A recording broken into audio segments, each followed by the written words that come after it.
So hello guys, welcome to our new video. और आज से मैं एक सीरीज शुरू करने की प्लानिंग कर रहा हूँ और इस सीरीज में हम रोज आके एक वीडियो अपलोड करेंगे जिसमें हमारे अगले दिन के एनालिसिस होंगे। मतलब हम पहले से प्लान करने की कोशिश करेंगे और इस चीज को आपको भी बताएंगे कि किस तरीके से किस लेवल्स पे हम ट्रेड कर सकते हैं और क्या पॉसिबिलिटी बनती है अगले दिन की ट्रेड प्लानिंग की। तो शुरू करते हैं निफ्टी से। सबसे पहले मैं आपको बता दूं कि मैं जो इंडिकेटर यूज कर रहा हूं वो है previous day high and low plus separator daily. इससे क्या होता है, मैंने प्रीवियस डे हाई क्लोज कर दिया है, लेकिन सेपरेटर मेरी हेल्प करता है ये देखने में कि Monday, Tuesday, Wednesday, Thursday, Friday ये सारे दिन को सेपरेट कर देता है, जिससे मैं देख के समझ जाता हूं कि कौन से दिन निफ्टी ने या किसी भी इंडेक्स ने कितना मूव करा। तो बात करें अगर निफ्टी की, तो निफ्टी का कोई बड़ा मूव नहीं था फ्राइडे को, बस ये एक रेंज से थोड़ा सा बाहर निकला, लेकिन उसके बाद वापस ही उस रेंज के पास आ गया और जो 24,400 है वहां से उसको रिवर्सल मिल गया। तो 24,400 को भी निफ्टी तोड़ नहीं पाया क्योंकि वो उसका पुराना रेजिस्टेंस था। तो अब अगर बात करें मंडे की, तो मंडे अगर हमें गैप अप मिलता है यानी कि 24,400 के ऊपर निफ्टी खुलता है, तो हम वहां से एक ऊपर की तरफ ट्रेड प्लान कर सकते हैं जो कि 24,500 550 तक का टारगेट हमें दे सकता है। नीचे के ट्रेड्स अभी मैं आपको नहीं सजेस्ट करूंगा। अगर नीचे गैप डाउन भी खुलता है तो वहां का मेरा ट्रेड एनालिसिस अभी नहीं है, मैं ऊपर की तरफ ही प्लान कर रहा हूं। अब अगर निफ्टी गैप डाउन ओपन होता है और 24,300 के नीचे ओपन होता है तो हम 24,150 तक का टारगेट देख सकते हैं। मतलब अगर निफ्टी 24,300 के नीचे खुलता है तो हमको पोटेंशियली एक 150-200 पॉइंट्स का टारगेट मिल सकता है नीचे की तरफ। लेकिन अगर निफ्टी 24,400 और 24,300 के बीच में खुलता है तो मैं निफ्टी से अभी थोड़ा सा दूर रहूंगा और उसमें ट्रेड करने से बचूंगा। क्यों?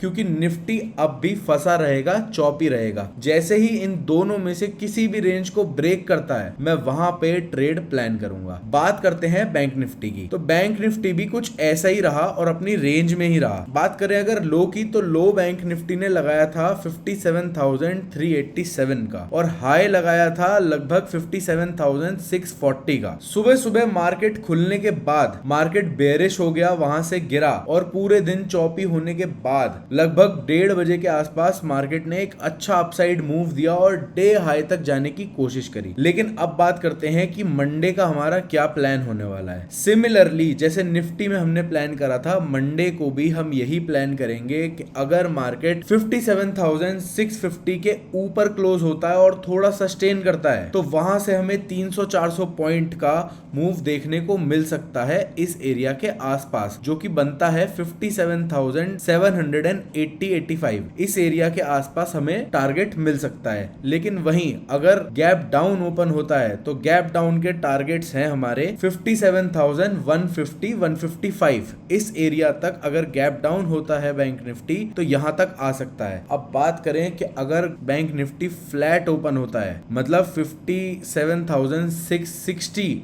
और 57,400 के बीच में खुलता है, तो मैं अभी कोई ट्रेड प्लान नहीं करूंगा और सजेस्ट भी नहीं करूंगा। मैं इसको पहले किसी साइड ब्रेक करने दूंगा और उसके बाद एक ट्रेंडिंग ट्रेड को पकड़ूंगा। अब अगली बात करते हैं सेंसेक्स की, तो सेंसेक्स का भी बिल्कुल सिमिलर है। पूरे दिन चौपी रहने के बाद सेंसेक्स ने 1-1:30 बजे के आसपास एक ऊपर का मूव दिया और लास्ट जो हमारा डे हाई था वो था 78,050 के आसपास और डे लो था 77,700 के आसपास। तो ये भी कोई बहुत अच्छा मूव नहीं हमें देखने को मिला और कैश के बाद market around 100 points 80 to 100 points ऊपर क्लोज हुई है। मतलब गैप अप देखने के चांसेस हमें ज्यादा मिल सकते हैं। तो अगर गैप अप देखने को मिलता है तो मेरी तरफ से 78,500 की तरफ का हम ट्रेड देख सकते हैं। लेकिन अगर गैप डाउन ओपन होता है तो गैप डाउन का हमारा फर्स्ट टारगेट होगा 77,500। मतलब ट्रेड करेंगे अगर हम गैप डाउन के बाद, या अगर गैप डाउन होता है तो हमको कोई अच्छा ट्रेड नहीं मिलेगा क्योंकि नीचे की तरफ रेजिस्टेंस बहुत बहुत दूर है। क्यों? क्योंकि ये वाला जो गैप है, ये जो हमें देखने को मिल रहा है, ये वाला गैप, इसको कवर करने के लिए सेंसेक्स आ सकता है। तो अगर 77,700 के नीचे गैप डाउन ओपन होता है तो ये वाला जो पूरा एरिया है ये जो पूरा एरिया है इसको कवर करने सेंसेक्स आ सकता है और एक अच्छा खासा फॉल देखने को हमें मिल सकता है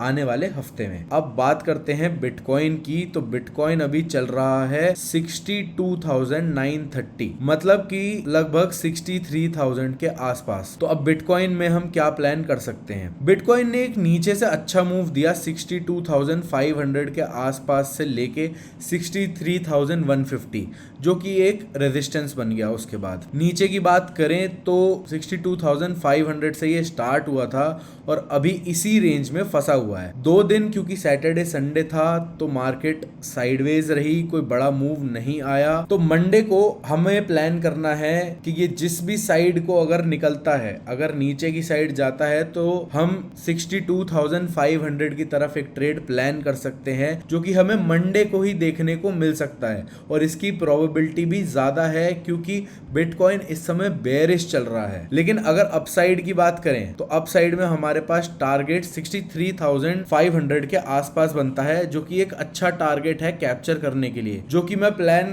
कर रहा हूं कि अगर निफ्टी पहले गैप डाउन जाता है, मतलब निफ्टी अगर एक नीचे का मूव देता है तो उसके बाद डेफिनेटली हमें ऊपर का मूव मिल जाएगा। मतलब ये जो ट्रेंड लाइन फॉर्म हो रही है इसके बाद निफ्टी यहां से नीचे जाके यहां तक हमें टारगेट दे सकता है 62,500। उसके बाद यहां से लिक्विडिटी ग्रैब करके 63,500 तक आराम से आ सकता है, क्योंकि यही लिक्विडिटी ग्रैब करना और उसके बाद बड़ा मूव देना, मतलब यहां पे ये सेलिंग की एंट्री कराएगा, यहां पे ये सेलिंग की एंट्री कराएगा, यहां पे सेलिंग की एंट्री कराएगा। उसके बाद जितने भी सेलर्स यहां तक इकट्ठे हुए थे सबका एक साथ स्टॉप लॉस हिट करेगा और ऊपर की तरफ टारगेट देगा। तो ये रहेगा मेरा प्लान बिटकॉइन में मंडे के लिए। अब बात करते हैं मेरे फेवरेट गोल्ड के बारे में। तो भाई गोल्ड ने फ्राइडे को एक बहुत अच्छा मूव दे दिया है, ठीक है। नीचे से ये ऊपर आ चुका है, एक वी शेप रिकवरी, जैसे ये वी शेप में ये गिरा था एक पुल बैक लेके, वैसे ही वी शेप में एक पुल बैक लेके वापस आ चुका है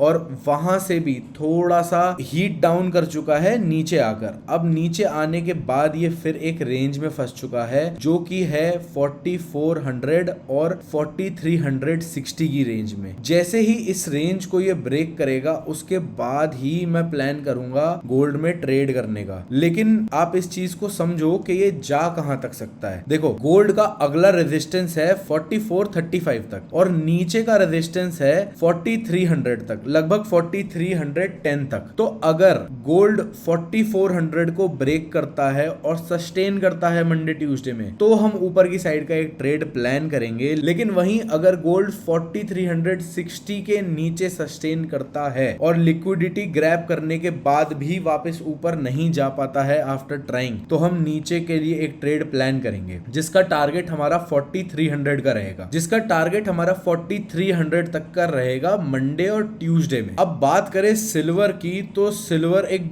बहुत वॉलेटाइल एसेट है और सिल्वर भी बहुत बड़े बड़े मूव्स दे रहा है, मतलब वी शेप में गिर रहा है और उसके बाद वी शेप ही रिकवरी दे रहा है। अब सिल्वर में देखें तो सिल्वर है एक ट्रेंड लाइन में, ये देखो ये है एक ट्रेंड लाइन जिसको सिल्वर ने करा है ब्रेक। नीचे की तरफ का अगर मैं इसका सपोर्ट मानूं तो वो बनता है $63 के आसपास और ऊपर का जो टारगेट है वो बनता है $66 के आसपास, ठीक है। यहां से नीचे से $63.7 से यहां पे इसने सपोर्ट लिया और ऊपर का टारगेट मुझे दिख रहा है $66.6 के आसपास। लेकिन अगर ये $66.7 को ब्रेक करता है तो मैं इसमें अभी ट्रेड नहीं लूंगा, मैं सिल्वर को अवॉइड करूंगा। तो ये थी भाई मेरी 17 अगस्त यानी कि मंडे की प्लानिंग और इसी तरीके से मैं अपने ट्रेड्स को प्लान करूंगा। आप क्या करने वाले हो एक बार मुझे कमेंट्स में जरूर बताना। और आपको क्या लगता है, क्या Nifty, bank Nifty, Sensex, bitcoin, gold और सिल्वर क्या ये सफिशिएंट है या मुझे इस वीडियो में कुछ और भी कवर करना चाहिए लेवल्स देने के लिए? एक बार मुझे कमेंट्स में जरूर बताना। बाकी कोई भी फीडबैक आप मुझे कमेंट्स में दे सकते हो, लेकिन लाइक और सब्सक्राइब करे बिना बिल्कुल भी मत जाना। Thank you so much, see you tomorrow again, happy trading.